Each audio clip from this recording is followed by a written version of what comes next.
একটা ছোট্ট গ্রাম, নাম তার বটপুর। গ্রামের এক কোনায় দাঁড়িয়ে আছে একটা পুরনো স্কুল বাড়ি, চুপচাপ ফাঁকা। আর সবাই বলে সেখানে নাকি চলে ভূতের স্কুল। আর সেই গ্রামেই থাকতো তিন বন্ধু, টিপু, ঝুমু আর পুচু। একদিন দুপুরবেলায় টিপু বলে, রাতে চলো ভূতের স্কুলে যাই। সবাই ভয় পায়, কিন্তু আমি না। তখন ঝুমু বলে, ভূতের স্কুলে? ওরে বাবা, না না না, ওরা যদি ধরে ফেলে? তখন পুচু বলে, ধরলে বলবো স্যার আমাকে ভূত বানান।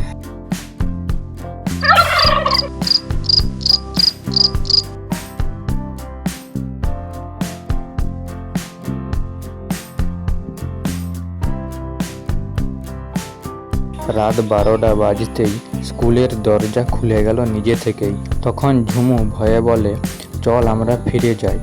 আর পুচু বলে, এত দূর এসে বেছাবি না। টিপু বলে, এই তো ব্ল্যাকবোর্ডে লেখা ভূতের ক্লাস 1।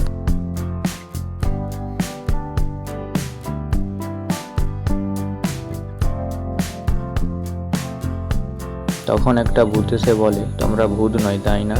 তখন পুচু বলে, না না, আমরা মানুষ, মানে ভূত হওয়ার ইচ্ছা আছে।